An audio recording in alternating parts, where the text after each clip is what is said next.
Okay, तो हम लोग directive principles of state policy पढ़ रहे हैं और इसी के अंदर आज नया आर्टिकल पढ़ेंगे, आर्टिकल 43, क्योंकि 42 तक कंप्लीट हो चुका था। नया आर्टिकल 43 लिखो, आर्टिकल 43, आर्टिकल 43, अनुच्छेद 43। अब डीपीएसबी हमें पता है कि जो राज्य के निर्देशक तत्व होते हैं उनका काम है राज्य को निर्देश देना कि राज्य के द्वारा जब भी कोई डिसीजन लिया जाए या राज्य के द्वारा जब कोई प्रोग्राम, पॉलिसी, स्कीम या मिशन बनाया जाए तो इन डीपीएसपी को ध्यान में रखकर ही राज्य व नीति निर्माण पॉलिसियों का फॉर्मेशन करें, इनसे बाहर जाके नहीं करें। जिस प्रकार से श्री कृष्ण ने अर्जुन को सही राह दिखाई थी, उसी प्रकार से हमारे संविधान के जो डीपीएसपी है वो सरकार को सही राह दिखाते हैं। वैसा ही आर्टिकल है एक, आर्टिकल 43।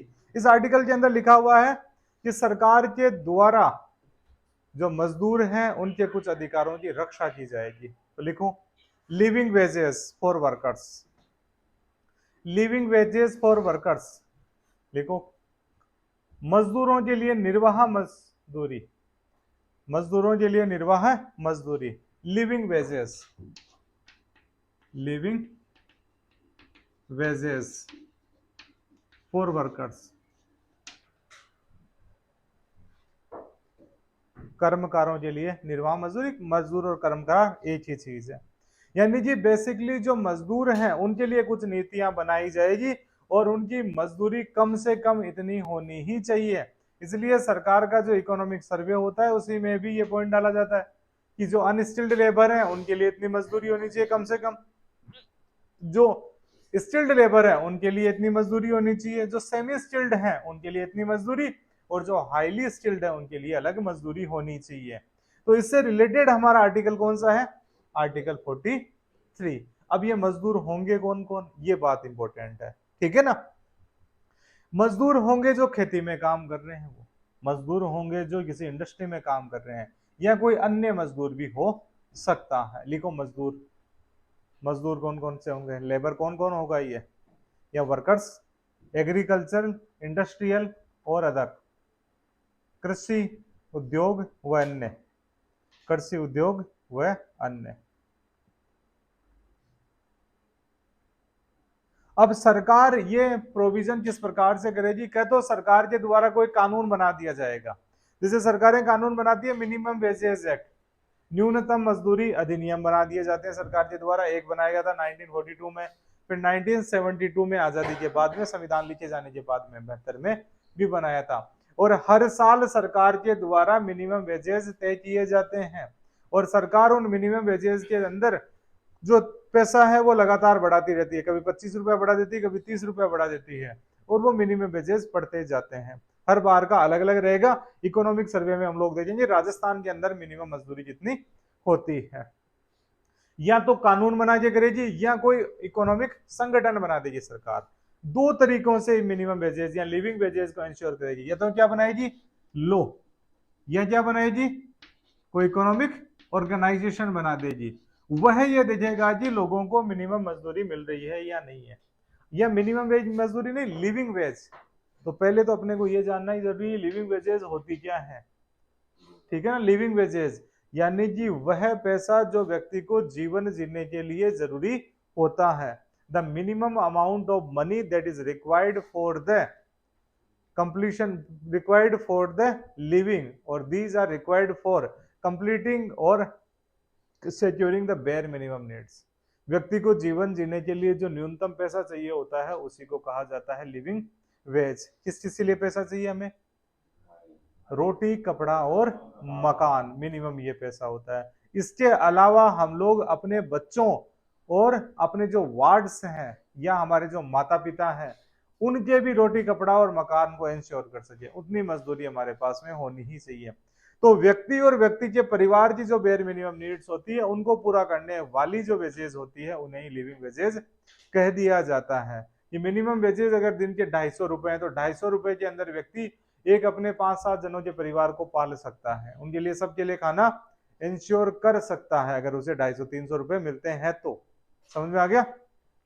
वही मिनिमम वेजेज होती है। इसके बारे में लिखी लो, for self as well as family. Living wages क्या होता है? बेयर मिनिमम नीड्स, यानी कि हमारी रोटी कपड़ा और मकान किस चीज के लिए?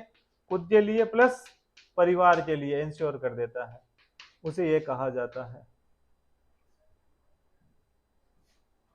फिर उससे बाद में क्या होता है जी, जो मिनिमम नीड्स हैं, ये मिनिमम लिविंग वेजेस हैं। लिविंग वेजेस देने के अलावा सरकार ये भी इंश्योर करेगी जो मजदूर भाई है हमारे, उन लोगों के लिए क्या क्या चीजें की जा सके। लिखो, ensure, to ensure decent standard of life, to ensure decent standard of life,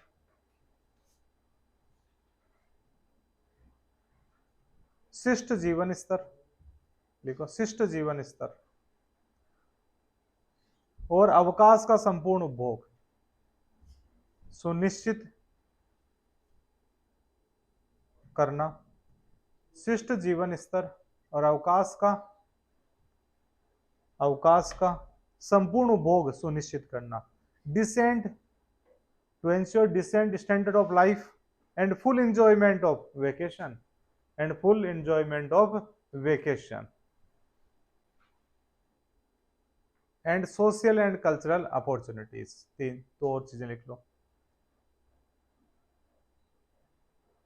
सामाजिक और सांस्कृतिक अवसर प्रदान करना, सामाजिक और सांस्कृतिक अवसर प्रदान करना। अब 4 पॉइंट और नए आ गए हमारे पास में। कौन कौन से आए? पहला तो डिसेंट लिविंग स्टैंडर्ड, क्या आता है? Decent standard of living. Decent कौन से आर्टिकल में है ये? Standard of living.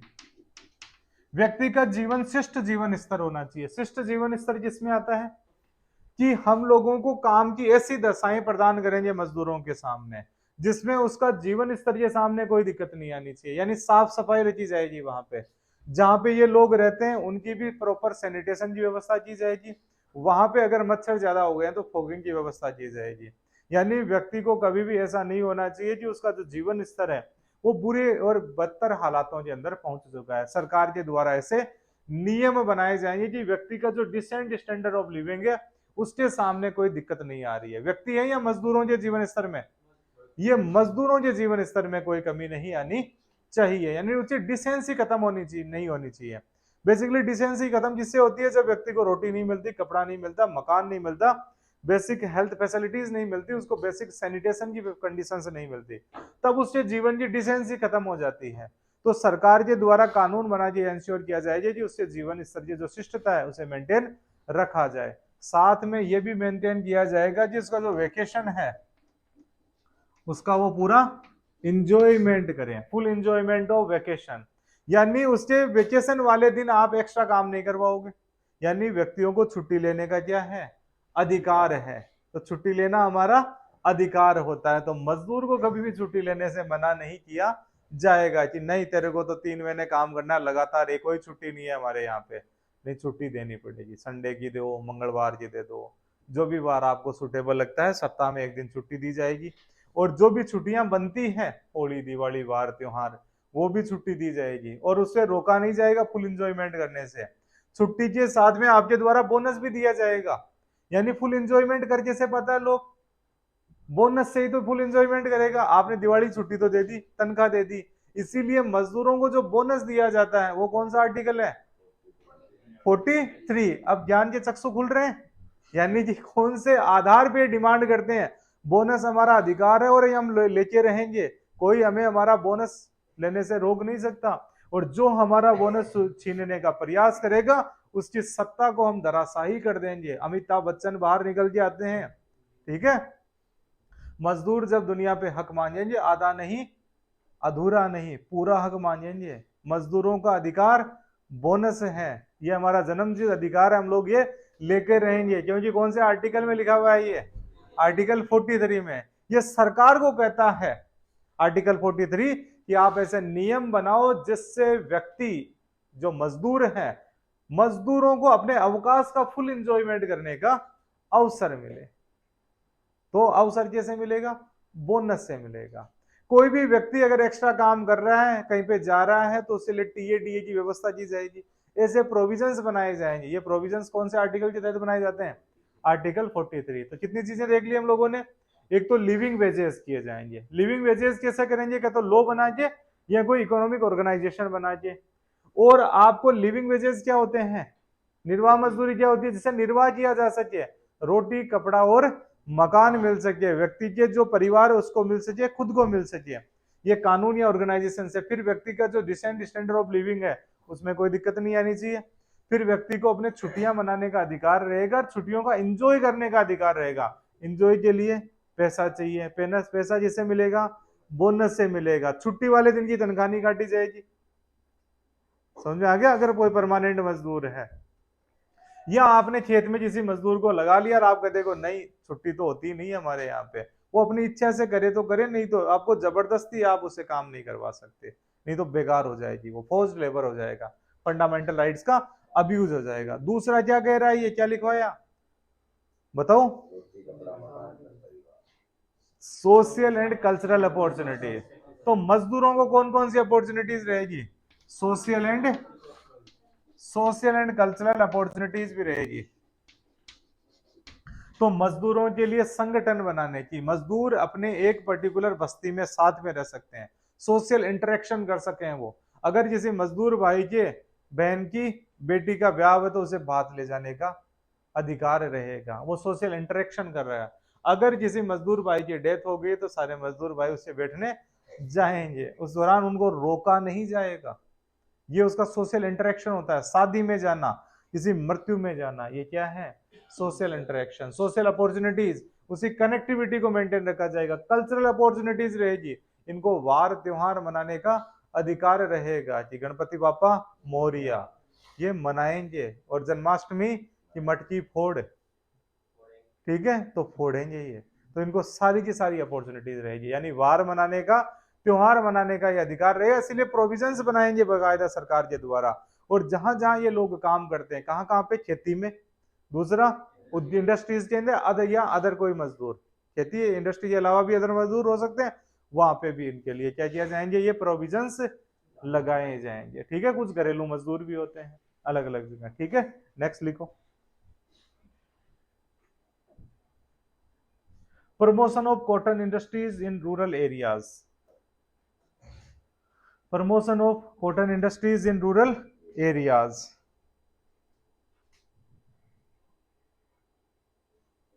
गांवों में कुटीर उद्योगों को बढ़ाने का प्रयास, गांवों में कुटीर उद्योगों को बढ़ाने का प्रयास, यानी जो कुटीर उद्योग होते हैं उनको बढ़ाने का। Promotion of cotton industries in villages, promotion of cotton industries in villages, लिख लिया। गांवों के अंदर जो कुटीर उद्योग है जिनका संबंध कॉटन से है, कॉटन इंडस्ट्रीज है, जैसे कि कॉटन को बढ़ाना, कॉटन की जब पैदावार हो जाती है, ओटना, बिलोना, स्पिनिंग, जीनिंग, उन इंडस्ट्रीज को बढ़ावा दिया जाएगा। सूत कातने के उद्योग को, जैसे कि कालीन भैया का जो उद्योग है कालीन बनाना, उस उद्योग को बढ़ावा दिया जाएगा। सूती वस्त्र उद्योग को बढ़ावा दिया जाएगा। हमारा जो खादी उद्योग है उसको बढ़ावा दिया जाएगा। कौन सा आर्टिकल, आर्टिकल 43। और बढ़ाने के दो तरीके से प्रयास करेंगे कॉटन इंडस्ट्रीज को। कैसे कैसे बढ़ाएंगे, एक तो इंडिविजुअल स्तर पर, कैसे, लिख लो, इंडिविजुअल, और साथ में कोऑपरेटिव, कोऑपरेटिव। व्यक्ति अपना अकेला भी ये कुछ इंडस्ट्री शुरू कर सकता है, साथ के अंदर कुछ लोग मिलकर भी इंडस्ट्री शुरू कर सकते हैं। कि हम लोगों ने एक समूह बना लिया, जैसे महिलाएं समूह बनाती है, डेयरी इंडस्ट्री खोल लेती है, सखी सिस्टम बना लेती है, वैसे अकेला भी कर सकता है और सबके साथ में मिलकर भी कर सकता है। ठीक है ना, तो इस प्रकार से बढ़ावा दिया जाएगा। तो व्यक्ति को बेसिकली इसमें सरकार लोन देने की बात कह रही है कि प्रमोशन करना है तो सरकार के द्वारा जो लोन से रिलेटेड पॉलिसीज है वो आर्टिकल 43 में बनाई जाएगी, ताकि गांवों के अंदर जो कॉटन इंडस्ट्रीज है उनको बढ़ावा मिल सके। जब बढ़ावा मिलेगा तो लोगों को रोजगार मिलेगा। तो जब हम लोग किसी एक आर्टिकल को पूरा कर रहे होते हैं तो बहुत सारे आर्टिकल साथ में पूरे हो रहे होते हैं। आपने रोजगार को बढ़ावा दे दिया तो आपने जो जीविका उपार्जन का साधन था, आर्टिकल 39, ठीक है ना, live means of promotion of the means of the livelihood से, वो भी आपने कंप्लीट कर दिया। जब एक साधे सब सदे, सब साधे सब जाए, यानी कि हमारी सरकार को एक एक आर्टिकल को साधना होगा, एक एक आर्टिकल साधा जाएगा, तब क्या हो जाएगा, सारे आर्टिकल सद जाएंगे। सरकार के द्वारा खिचड़ी बना दी जाएगी सभी आर्टिकल्स को, एक तो सादा ही नहीं दूसरा भी मिक्स करके चल रहे हैं हम लोग, तो वहां पे दिक्कतें आती है। तो हमारे इतना बेहतरीन, इसीलिए नोबेल पिक्चर्स कहा था इनको डॉक्टर अंबेडकर ने, ठीक है ना। बाद के अंदर जब यही डीपीएसपी होते हैं, जब राज्य विकास करता है तो ये धीरे धीरे फंडामेंटल राइट्स बन जाते हैं, जैसे कि हम लोगों ने आर्टिकल 21 ये देखा था। नेक्स्ट लिखो,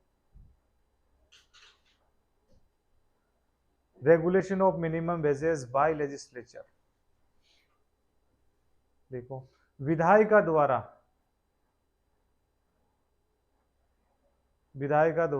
न्यूनतम मजदूरी तय करना। तो जो न्यूनतम मजदूरी होती है ये लेजिस्लेचर तय करती है, कई बार डेलीगेटेड लेजिस्लेशन के द्वारा तय कर दी जाती है। तो हमारी जो सरकारें हैं, हमारी विधायिका है, ये मिनिमम मजदूरी तय करती है। लिखो, न्यूनतम मजदूरी विधायिका द्वारा तय करना, विधायिका द्वारा न्यूनतम मजदूरी तय करना। Declaration of minimum wages by legislature कर देती है ये। Living wages are the protection against exploitation by employ. Living wages are protection against exploitation by employ. देखो, मालिक के द्वारा, देखो निर्वाह मजदूरी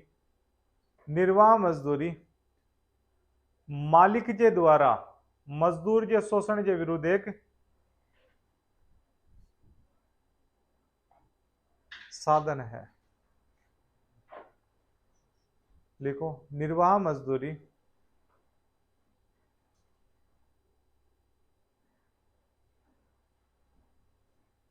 मालिक के द्वारा मजदूर के शोषण के विरुद्ध संरक्षण है। Living wages are protection against exploitation by employ. यानी जब निर्वाह मजदूरी दी जाती है तो जिस किसी नियोक्ता ने किसी व्यक्ति को मजदूरी पे लगाया है वो उसका शोषण नहीं कर रहा होता है। अदरवाइज बताओ कौन से फंडामेंटल राइट्स का अब्यूज कर रहा होता है वो? आर्टिकल 23 का अब्यूज कर रहा होता है। तो व्यक्ति को निर्वाह मजदूरी की जरूरत होती है ना, चोखा काम चौथी मजदूरी, यानी ठीक है, इस आधार पे काम किया जाएगा। लिखो, concept of fair remuneration is to ensure social dignity, personality and security. देखो, कॉन्सेप्ट ऑफ फेयर रिम्यूनरेशन,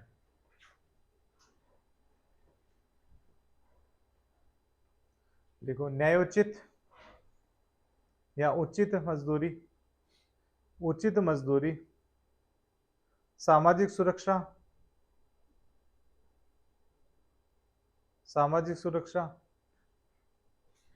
को सुनिश्चित करती है।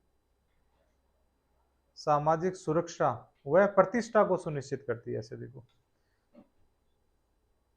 सामाजिक सुरक्षा व प्रतिष्ठा को सुनिश्चित करती है। Fair remuneration, concept of fair remuneration to ensure social security, dignity and personality. उचित मजदूरी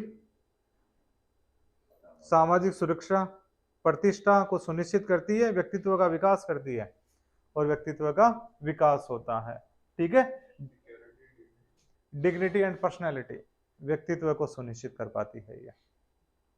यानी आर्टिकल 43 को हम लोग कम शब्दों में समझे तो इसका संबंध है व्यक्ति की लिविंग वेजेस से, निर्वाह मजदूरी से, जिसके अंदर सरकार के द्वारा कानून बनाए जाएंगे या सरकार के द्वारा कोई ऑर्गेनाइजेशन बनाया जाएगा, इकोनॉमिक ऑर्गेनाइजेशन, जो व्यक्तियों को लिविंग वेजेस देने के लिए काम करेगा। जो मजदूरों को, जो मजदूर काम कर रहे हैं खेती में, जो मजदूर काम कर रहे हैं इंडस्ट्रीज में या अदर प्लेसेस जहां पे ये लोग काम कर रहे हैं, कि उनको लिविंग वेजेस मिलनी चाहिए जिससे वो अपना भी निर्वाह कर सके। बेर मिनिमम नीड्स होती है जो रोटी, कपड़ा, मकान, जैसे जैसे डेवलपमेंट होता है वैसे शिक्षा और स्वास्थ्य को भी शामिल कर लिया जाता है, वो इन्हें मिले, सैनिटेशन इन्हें मिले, उसके लिए काम किए जाएंगे। इसके अलावा जो इनका शिष्ट जीवन स्तर है, डिसेंट स्टैंडर्ड ऑफ लिविंग, वो मेंटेन रह सके। इनको अवकाश का पूरा आनंद लेने का अधिकार रहेगा, यानी full enjoyment of the vacation. इसके साथ साथ इनके द्वारा जो कल्चरल और सोशल अपॉर्चुनिटीज है उनको सुनिश्चित करने का प्रयास भी सरकारें करेगी। फिर ये आर्टिकल कहता है कि कुटीर उद्योगों को गांव में बढ़ावा दिया जाएगा, promotion of cotton industries in villages. दो तरीके से बढ़ावा देंगे, एक तो इंडिविजुअल दे सकते हैं या कोऑपरेटिव। ये व्यक्ति को लोन दिया जाएगा या व्यक्तियों के समूह को लोन दिया जाएगा, उसी को रजिस्टर्ड किया जाएगा, उनके सामान को सरकार के द्वारा खरीदा जाएगा। जैसे कि राजसिकों के द्वारा राजस्थान में सामान खरीदा जाता है, इनको बढ़ावा दिया जाएगा, दे दिया बढ़ावा। अब जब ये बढ़ावा क्यों दिए जाते हैं, बेसिकली ये क्या है, ये एक प्रकार का संरक्षण है मजदूर का, किसके विरुद्ध, नियोक्ता के विरुद्ध। अगर किसी व्यक्ति को मिनिमम वेज नहीं दी जाती, means he is exploiting by, he is being exploited by the employer, यानी उसका निर्वाह नियोक्ता के द्वारा शोषण किया जा रहा है। जब व्यक्ति को लिविंग वेजेस मिल जाती है तो उसकी डिग्निटी मेंटेन रहती है, उसको किसी के सामने हाथ नहीं फैलाने पड़ते हैं कि मुझे चाय लानी है, चीनी लानी है, मुझे गेहूं लेना है, मुझे आटा सब्जी लेके आनी है। बढ़िया पैसे कमाता है, शाम को 500 की पत्ती जेब में होती है, सब कुछ सामान लेके घर पे जाता है और बढ़िया दाल भात खाता है, आराम से सोता है, अगले दिन मजदूरी की तैयारी करने चला जाता है, अपनी डिग्निटी मेंटेन रहती है। जब भी वार त्योहार आता है तो बढ़िया अपने बच्चों के लिए सामान लेके आता है, बढ़िया अपने मिठाई लेके आता है, कहीं पे जाके आता है तो अपने माता पिता दादा दादी के लिए भी चीजें लेके आ जाता है। तो व्यक्ति की प्रतिष्ठा बनी रहती है, उसकी सोशल कनेक्टिविटी बनी रहती है। इतना पैसा उसे मिलना चाहिए कि वो सोशल कनेक्टिविटी अपॉर्चुनिटीज में रह सके, वो बात भी बढ़ सके, उसके जो धार्मिक दायित्व है उनको भी पूरा कर सके, सामाजिक दायित्वों को भी पूरा कर सके। ठीक है ना, कहीं पे उसे 11 रुपए 21 रुपए देने तो उसके पास में होने चाहिए 11 रुपए की, कन्यादान देना है मुझे, या मुझे आंधली लिखा के आनी है, जागरने में देना है, पैसा होना चाहिए। उससे क्या होता है, व्यक्ति नहीं, देखो पैसा देना महत्वपूर्ण नहीं है, लेकिन जो व्यक्ति नहीं दे पाता उसे जो मन में गुजरती है वो अलग स्तर पे चला जाता है, यार मेरे पास पैसा नहीं है, मैं दे ही नहीं पा रहा हूँ, मेरी इच्छा है कि मैं यहाँ पे दूं, चाहे 1 रुपया ही दूं, क्योंकि पैसों से व्यक्ति की, क्योंकि हमारा जो सोशल स्ट्रक्चर इस टाइप का है, इसलिए अपने को यह मानना पड़ेगा कि व्यक्ति की जो डिग्निटी है मेंटेन रखनी है। तो हम लोगों ने आर्टिकल बनाया, आर्टिकल 43, और सरकार के द्वारा इसलिए ऑर्गेनाइज काम किए जाते हैं और वैसे ही एक्ट बना दिए जाते हैं ताकि मजदूरों भाइयों के हमारे जो भी अधिकार हैं उनको मेंटेन रखा जा सके। हुआ। अब लिखो article 43A, article 43A, article 43A। अब बताओ, जब 43A लिख दिया गया, ओरिजिनल कॉन्स्टिट्यूशन में या बाद में जोड़ा गया, बाद में जोड़ा गया। कौन से संविधान संशोधन से जोड़ेंगे, 42वें, 44वें से नहीं, added by 42nd constitution amendment act. लिखो, added by 42nd constitution amendment act, 42वें संविधान संशोधन द्वारा जोड़ा गया, added by 42nd constitution amendment act, ये आया था 76 के अंदर। Very good. अब ये क्या कहता है, participation of workers in management of industries. लिखो, उद्योगों के प्रबंध में कर्मकारों का भाग लेना, उद्योगों के प्रबंधन में कर्मकारों का भाग लेना, मजदूरों की भागीदारी। Promote participation of workers in management of industries, participation,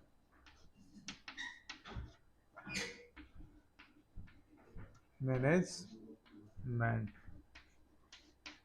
industries, इसके लिए ये आर्टिकल आया है। अब क्या है, ये आर्टिकल आने का कारण क्या है, बेसिकली जो हमारी इकोनॉमी है, industries related with economy and it is also related with the sociology and cultural structure of that particular place.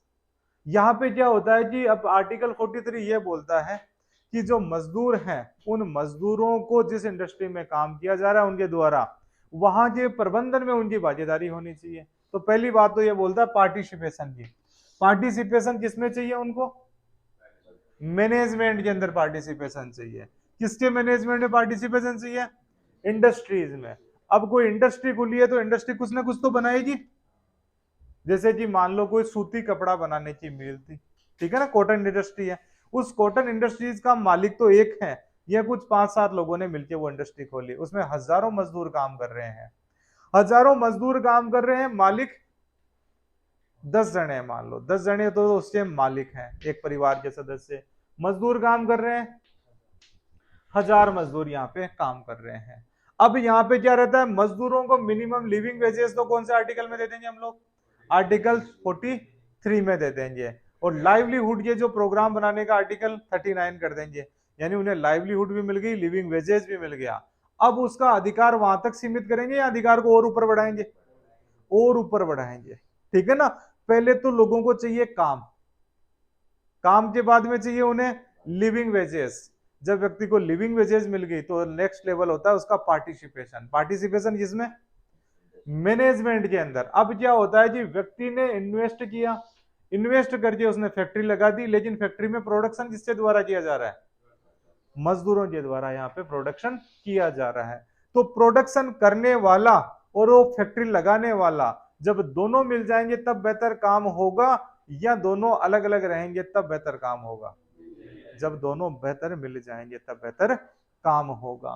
काम कैसे होगा कि इनका मन इनसे मिला, इनका मन इनसे मिला, तो किसी प्रकार का डिस्प्यूट नहीं होगा। ये जमाना है 1976 का, जब हम लोग फिल्में भी देखते हैं दीवार, जब हम लोग फिल्में देखते हैं लावारिस, जब हम लोग अलग अलग फिल्में देखते हैं कुल्ली नंबर 786 देखते हैं, नहीं देखते हैं? उसके अंदर हम लोग देखते हैं कि जो मजदूर मूवी देखो, जितने भी मूवीज हम लोग देख रहे हैं उस दौरान मजदूरों की यूनियंस है और यूनियन के द्वारा हड़ताल करती जाती है। लाडला अनिल कपूर हड़ताल कर देगा अपनी मालकिन के विरुद्ध में, बाद में वही मालकिन उनकी पत्नी भी बन जाती है, ठीक है ना। वो मजदूर यूनियन का लीडर है और मजदूर यूनियन के लीडर के पास में क्या पावर आ रही है।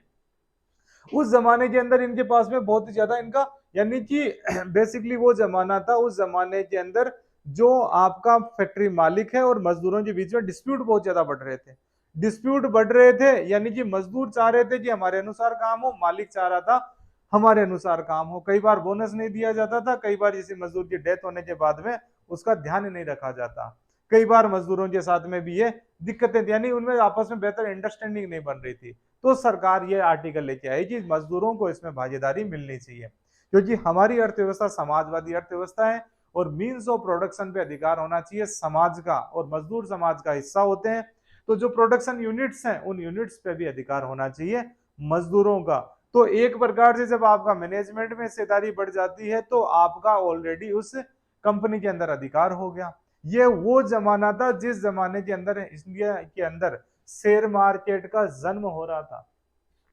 अब क्या होगा कि किसी कंपनी ने अपने शेयर बनाए तो उन शेयरों पे सबसे पहले अधिकार किसका होगा? मजदूरों का होगा। मजदूरों को शेयर बेचे जाएंगे और रियायती दर पे बेचे जाएंगे, क्योंकि उसका मैनेजमेंट में जब भागीदारी हो जाती है तो जो व्यक्ति जिस कंपनी को बढ़ाने के लिए खून पसीना बहा रहा है उसका थोड़ा बहुत तो अधिकार बनता ही है, पार्टिसिपेशन रहेगा उसका। तो ये लोग मैनेजमेंट में भागीदारी लेंगे तो वहां पे जब कोर कमेटी की मीटिंग होगी वहां पे डिसाइड कर सकते हैं कि हमारे को कितना प्रोडक्शन करना है, किस अकॉर्डिंग प्रोडक्शन करना है, कौन सी मशीनें आनी चाहिए, मजदूरों के क्या अधिकार होने चाहिए, कितने दिन में छुट्टी होनी चाहिए, किस प्रकार से हम हमारा सामान बाहर बेचेंगे। अगर हम लोग शेयर मार्केट में आ रहे हैं तो हमारा आईपीओ जारी करेंगे, उसके बाद फॉलो ऑन पब्लिक ऑफर जारी करेंगे, तो उनके अंदर हम लोग किस प्रकार से आगे बढ़े।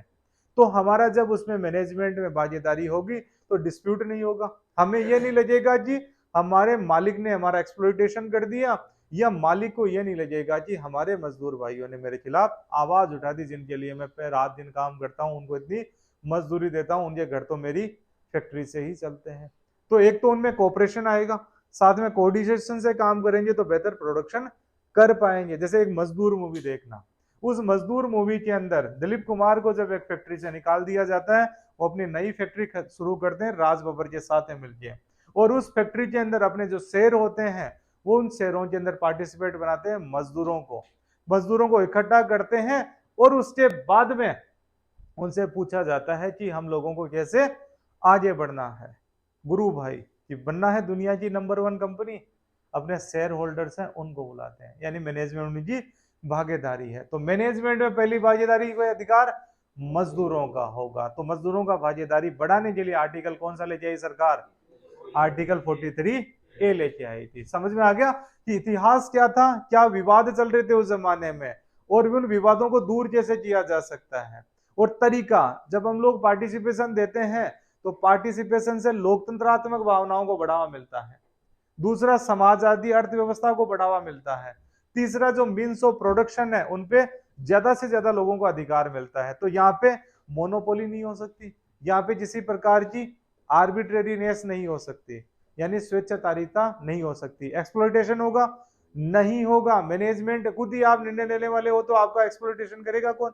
तो शोषण भी नहीं होगा। प्रोडक्शन ज्यादा होगा, साथ के अंदर आप चाहते हो उस प्रकार से होगा, यानी कि आपको खुद को लगेगा कि ये मेरी कंपनी है। तो समाज के संसाधनों पे अधिकार किसका हो गया? मजदूरों का हो गया। तो किसी प्रकार का रिवोल्ट नहीं होगा। आप समाजवादी तरीके से पूंजीवाद की तरफ आगे बढ़ सकते हो।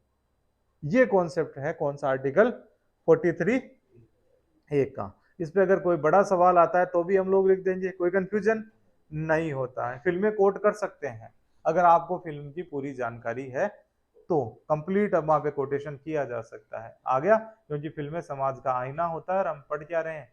समाज ही तो पढ़ रहे हैं, आईना नहीं पढ़ रहे, समाज पढ़ रहे हैं। ठीक है, चलो आज लिखो फिर आर्टिकल 43 बी। आर्टिकल 43 बी कई बार शब्दों में निकल जाता है या भावनाओं में। एक शब्द होता है ना, भावनाओं में जाओगे बह गए। तो लिखो आर्टिकल 43 बी। Article 43 B. तो ये भी ओरिजिनल कॉन्स्टिट्यूशन में या बाद में जोड़ा गया? ये बताओ, ये 42वें से पहले जोड़ा जाएगा या बाद में जोड़ा जाएगा? बाद में, क्योंकि एक के बाद में आता है बी। तो बताओ कब जोड़ा गया ये?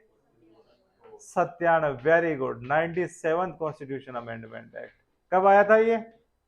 2011 के अंदर आया था। लिख लो इसको, added by 97 constitution amendment act.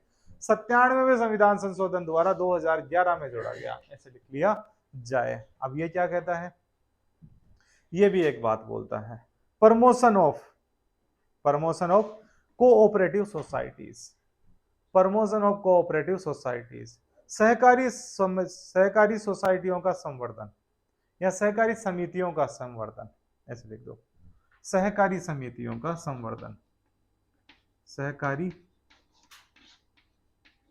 समितियों का संवर्धन, promotion of cooperative society. Basically it is based on Gandhian values. लिखो, based on Gandhian values, Gandhian मूल्यों पर आधारित, गांधीयन मूल्यों पर आधारित। गांधी जी चाहते थे कि ये सभी लोग एक साथ मिलकर काम करें और हमारा जो ग्रामीण भारत है उसे श्रेष्ठ भारत बनाए।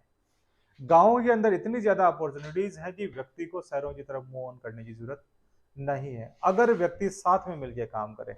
साथ ही हाथ बढ़ाना, नया दौर फिल्म का गाना। एक अकेला थक जाएगा, साथ ही हाथ बढ़ाना, मिलकर काम को पूरा करवाना, यानी सबको साथ में मिलकर काम करना होगा।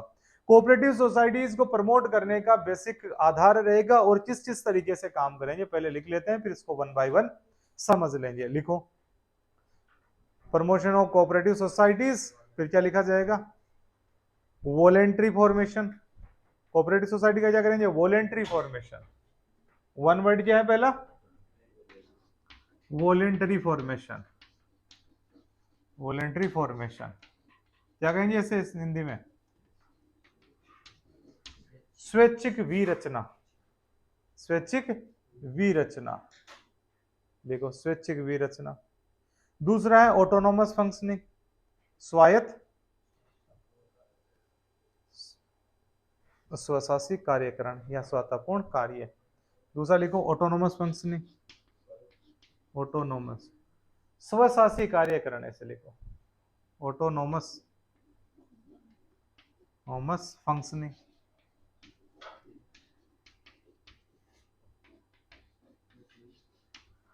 स्वशासी कार्यकरण, स्वशासी यानी खुद का शासन जिस पर होता है, ऑटोनोमस। ठीक है, नेक्स्ट लिखो डेमोक्रेटिक कंट्रोल, लोकतंत्रात्मक नियंत्रण। डेमोक्रेटिक कंट्रोल किन पे होना चाहिए? कोऑपरेटिव सोसाइटियों पे। डेमोक्रेटिक कंट्रोल, डेमोक्रेटिक कंट्रोल, लोकतंत्रात्मक नियंत्रण इन पे। फिर होना चाहिए professional management, professional management of cooperative societies. Professional management, professional management, management, professional management. वृत्तिक प्रबंधन, प्रोफेशनल का मतलब वृत्तिक, लिखूं प्रोफेशनल, क्या प्रोफेशन है, वृत्तिका होती है ना हमारी, नहीं पता, हाँ वृत्ति सुनते हैं, प्रोफेशन, तो वृत्तिक प्रबंधन, वृत्तिक प्रबंधन, प्रबंधन हिंदी है हमारी पसंद, ठीक है ना, कमला पसंद नहीं है हमारी पसंद, हमारी पसंद है हिंदी पसंद है, ठीक है ना। अब क्या कहा जा रहा है, आर्टिकल 43 बी को ऐड कर दिया हम लोगों ने 2011 में। ऐड करने के बाद में हम लोगों ने कहा जी promotion of the cooperative societies, यानी कि कोऑपरेटिव सोसाइटीज बनवाने के लिए लोगों को अवेयर किया जाएगा, उनकी सहायता की जाएगी लोगों की, और ज्यादा से ज्यादा कोऑपरेटिव सोसाइटियां बनाने के लिए हम लोग प्रयास करेंगे। जब कोऑपरेटिव सोसाइटियां बन जाएगी या बनाई, जैसे उनको पहली बात तो ये बनेगी, तो बाद में वॉलेंट्री फॉर्मेशन, यानी व्यक्तियों की अपनी इच्छा से कोऑपरेटिव सोसाइटीज बनाए, सरकार के द्वारा न तो कोई दबाव बनाया जाएगा, न किन्हीं लोगों के द्वारा दबाव बनाया जाएगा, फिर व्यक्ति खुद ही कोऑपरेटिव सोसाइटी बनाए। जैसे कि हम लोगों के घर में 4 गाय है और एक गाय का दूध होता है 10-10 किलो, तो टोटल दूध कितना हुआ 40 किलो। हमारे गांव के अंदर ऐसे दूध देने वाली गायियां खूब सारे 100 घरों के अंदर है, कितना दूध हो गया 4000 किलो दूध हो गया, ठीक है। अब क्या करते हैं हम लोग, बिलोना कर लेते हैं, घी निकाल लेते हैं, जो छाछ होती है छाड़ी को या हमारी बकरी को पिला देते हैं, थोड़ी सी छाछ नींबू में डाल देते हैं, ऐसा ही रहता है। यानी हमारे दूध का या जो दूध रहता है कई बार फट जाता है, पनीर बना लेते हैं, कई बार पनीर ही खराब हो जाता है। यानी कि ज्यादातर हमारे गांव के अंदर या हमारे मोहल्ले के अंदर 4000 लीटर दूध तो हो रहा है, लेकिन उसका प्रॉपर उपयोग नहीं आ पा रहा। कुछ लोग शहर में आने के, जैसे सत्येंद्र आ गया शहर में, इनके सामने दिक्कत आ रही है दूध की, कि दूध मिल ही नहीं रहा इनको, ठीक है ना। सुबह जल्दी जाओ तो थैली मिल जाए, नहीं तो नहीं मिले, छाछ तो भूल जाओ, दही तो भूल जाओ, इनके सामने ये दिक्कत आ रही है। एक जगह तो एक्सेस हो रहा है सामान का, दूसरी जगह मिनिमम हो रहा है। शहरों के अंदर चीज नहीं पहुंच रही, गाँव के अंदर हमारा जो छाछ है वो हमारा नींबू का पौधा पी रहा है। रियल कहानियां है ये, नहीं है क्या, किसी प्रकार से कोई भी हम इमेजिनेशन में नहीं जीते, वास्तविकता से बाहर कोई उदाहरण नहीं दिया जाता, बिना एक्सपीरियंस के क्लास में कोई उदाहरण नहीं दिया जाता। ऐसी समस्याएं थी, फिर सरकार ने कहा एक काम करते हैं, जहां पे चीजें ज्यादा बन रही है वहां से चीज को उठाते हैं, जहां पे कम है वहां पे, यानी इकोनॉमी को भी देना है, समाज को भी वो चीजें देना है, इनके जैसे दूध हो रहा है उस दूध का सदुपयोग हो और इनके पैसा भी आए। अब क्या किया जी, सरकार ने फॉर्मेशन कर दिया आर्टिकल 43B का। सरकार ने अब कहा कि अपनी कोऑपरेटिव सोसाइटी बनाओ, सोचे 100 घर मिल जाओ और अपना एक संगठन बना लो। ऐसे घर अलग अलग जगहों पे और जगह भी मिल जाएंगे, पूरे राजस्थान में ऐसे घर बना दिए जाते हैं और बनाई जाती है सरस, क्या सरस, हमारा सरस, यानी कि हम लोगों ने पूरे गांव के जो 100 जने थे उन्होंने एक जगह कोऑपरेटिव सोसाइटी बनाई। हमारा जितना भी दूध था कि घर का दूध रख लिया हम लोगों ने, कि हमारे घर में 2-3 लीटर काम आता है कि हम लोग ये काम में ले लेते हैं, बाकी का सारा दूध इकट्ठा करेंगे, टैंकर में उन्हें भरेंगे और टैंकर से उस दूध को लेके आ जाएंगे हम लोग शहर के अंदर।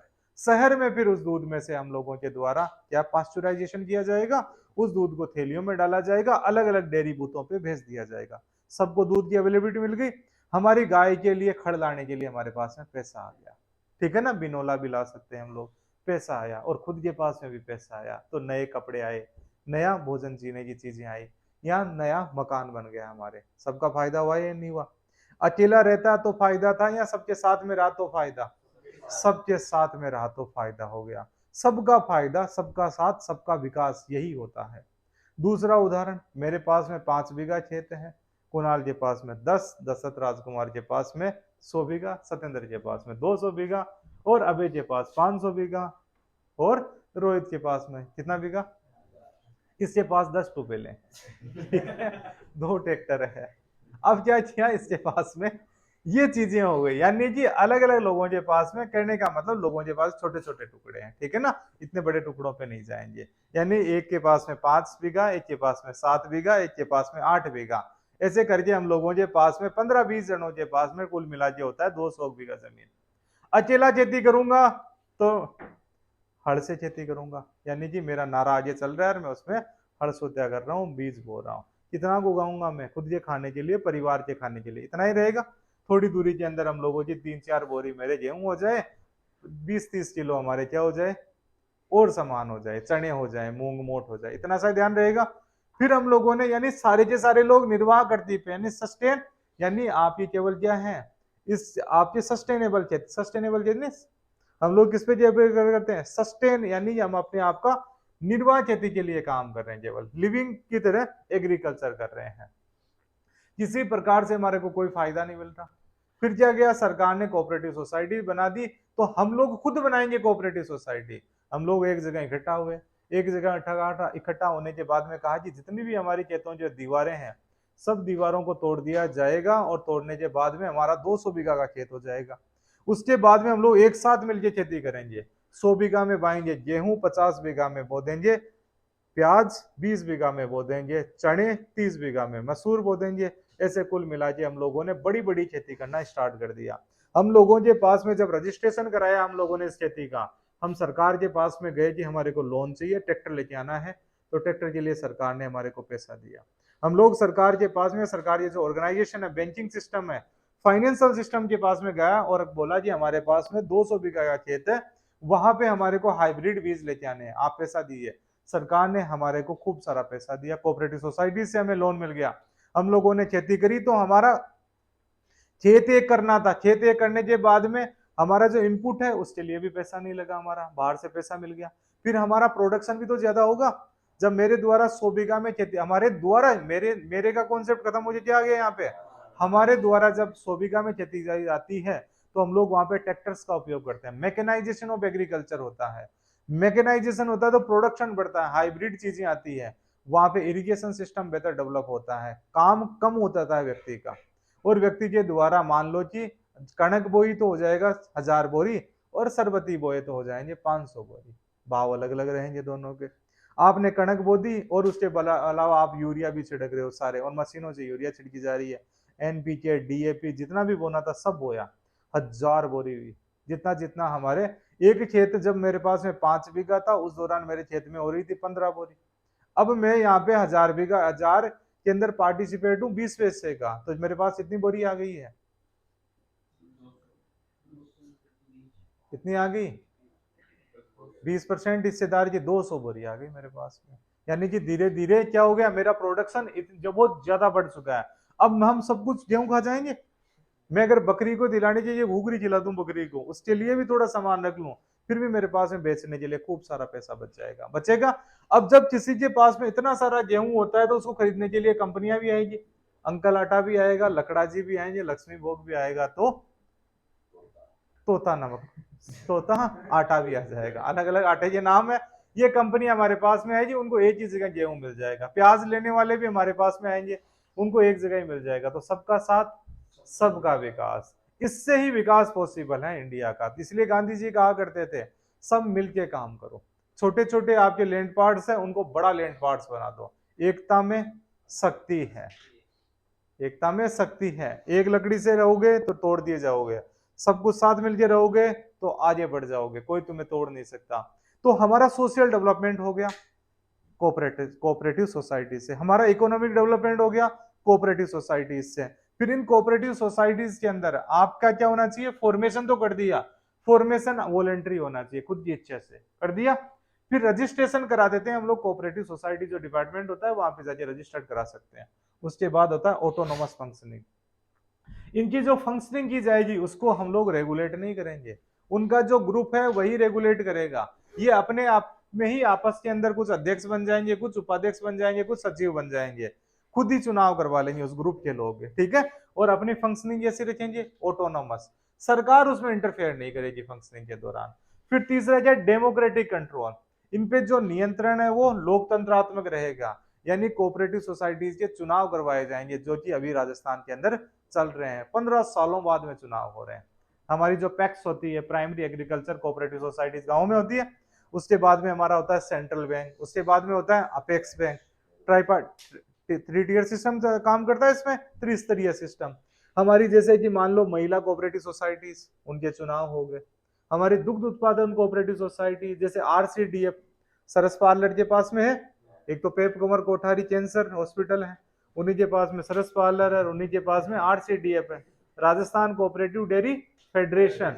तो उससे चुनाव होते हैं, दुग्ध उत्पादक संघों के चुनाव होते हैं। राजस्थान के अंदर 21 डिस्ट्रिक्ट दुग्ध उत्पादक संगठन है, हमारे डेयरी डेवलपमेंट बोर्ड्स हैं, हमारे यहाँ पर 15,000 से ज्यादा कोऑपरेटिव दूध वाली सोसाइटियां हैं, पैक्स है हमारे यहाँ पे, गांव गांव में पैक्स बनाए जा रहे हैं। पैक्स मतलब प्राइमरी एग्रीकल्चर कोऑपरेटिव सोसाइटीज। तो कंट्रोल कैसा है उन पे, डेमोक्रेटिक है ऑटोक्रेटिक? डेमोक्रेटिक। अपने आप में ही वो चुनाव, जो जो सदस्य रहता है उस कोऑपरेटिव सोसाइटीज का, वो उसमें वोट डालता है, बाहरी लोगों को वोट डालने का अधिकार नहीं होता। तो कंट्रोल कैसा, डेमोक्रेटिक कंट्रोल रहेगा। तीन चीजें आ गई, बताओ। वॉलेंट्री फॉर्म बनाएंगे, जैसे वॉलेंट्री बनाएंगे, अपनी इच्छा से बनाएंगे लोग मिलके। फिर क्या करेंगे उसकी फंक्शनिंग, ऑटोनोमस, यानी कि उसको ऑटोनोमस फंक्शनिंग किसी प्रकार का। और कंट्रोल कैसा रहेगा, डेमोक्रेटिक। और उसमें मैनेजमेंट जैसा होना चाहिए, प्रोफेशनल मैनेजमेंट होना चाहिए। प्रोफेशनल मैनेजमेंट की जरूरत इसलिए क्योंकि यहाँ पे इकोनॉमिक डेवलपमेंट की बात है, आप यहाँ पे धर्मादा काम नहीं कर रहे हो, समझ में आया? यानी कि आप केवल इंजॉयमेंट के लिए काम नहीं कर रहे हो, यहाँ पे आप प्रोफेशनली काम कर रहे हो, क्योंकि आपको कुछ ऐसा टास्क दिया गया है, सरकार का यहाँ पे पैसा खर्च हो रहा है, एक्सचेकर का पैसा यहाँ पे आ रहा है, आपके एफर्ट्स खर्च हो रहे हैं यहाँ पे, तो उसका फायदा कुछ लोगों को मिलना चाहिए, आपको मिलना चाहिए। आप जो प्रोड्यूस करते हो चीजें बाहर जानी चाहिए। हिंदुस्तान के अंदर ये जो सिस्टम था कोऑपरेटिव, बहुत ज्यादा सक्सेसफुल हुआ। अमूल, आनंद मिल्क यूनियन लिमिटेड, वर्जिस कुरियन, हमारे यहाँ पे दूध क्रांति कर देते हैं, करती थी नहीं करती थी? कैसे करी दूध क्रांति?